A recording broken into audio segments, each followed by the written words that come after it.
berani berbicara berbahasa Inggris, terlepas dari apakah itu benar apa salah, Omegle, atau bisa juga di Instagram. Jadi tadi kita sudah membahas topik mengenai kita bagaimana membiasakan diri untuk berani. Jadi kita menekankan untuk berani dulu, berani berbicara berbahasa Inggris, terlepas dari apakah itu benar apa salah. Jadi poin yang kita tekankan adalah berani. Jadi karena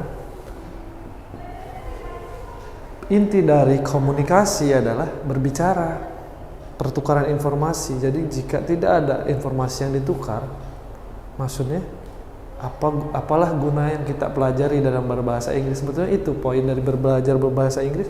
Jadi sedikit review dari materi yang sebelumnya, kita bisa membangun rasa berani tersebut dengan media. Apa aja tadi media yang sudah kita tulis?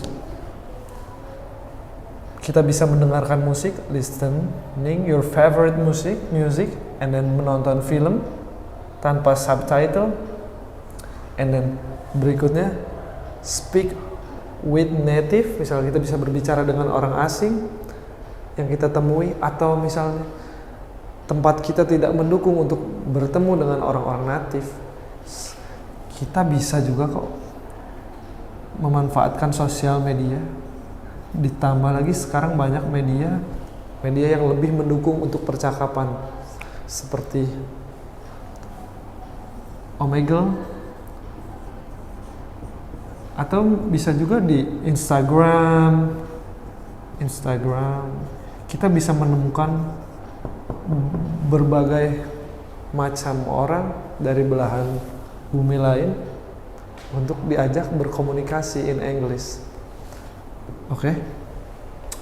Jadi berikutnya adalah setelah berbicara dengan orang asing adalah ini, membentuk kepercayaan diri. Jadi setelah hal-hal poin-poin ini, misal dari rasa suka mendengarkan musik, menonton film, lalu kita memberanikan diri untuk berbicara, dan itu akan membangun suatu perasaan yang namanya kepercayaan diri.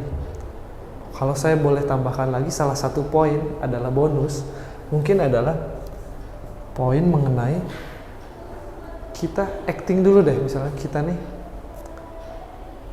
berbahasa Inggris sehari-hari, misalnya seolah-olah kita sudah bisa. Misal contoh, kita bisa, apa sih yang lagi tren sekarang di kayak di Indonesia ini, misal kayak logat-logat bahasa-bahasa yang orang sebut jaksel misalkan, kayak itu sebetulnya adalah nggak ada yang salah tentang itu. Justru mungkin ada orang yang nggak terlalu mengerti berbahasa Inggris, pada akhirnya mereka jadi bisa berbahasa Inggris dengan cara misal mencampur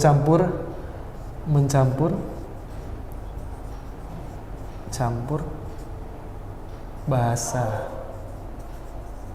Indo dengan Indonesia dengan Inggris. Karena poin yang kita kejar adalah bagaimana si bahasa Inggris ini menjadi keseharian kita. Bagaimana poin-poin ini semua bisa menjadi output kita untuk membangun kebiasaan berbahasa Inggris. Bahasa Inggris. So, sejauh ini jadi bagaimana caranya kita, hal-hal apa sih yang harus kita sampaikan ketika kita ingin mengkomunikasikan bahasa Inggris? Yuk, bisa kita mulai dengan itu yang namanya small talk. Misal seperti yang saya lakukan ketika saya misal bertemu dengan orang asing, atau saya bertemu dengan orang asing di sosial media, yang saya lakukan adalah small talks. Apa itu small talk? What is small talk? Small talk is, kalau dalam bahasa kita sehari-hari kayak basa-basi, mungkin terdengar apa namanya, konotasinya adalah basa-basi, tapi sebetulnya ini nih adalah suatu misalnya tuh jalan pembuka kita untuk berbicara berbahasa Inggris. Kita bisa ada apa aja sih small talk itu, basa-basi itu. Kita bisa coba ya, kita tahan dulu.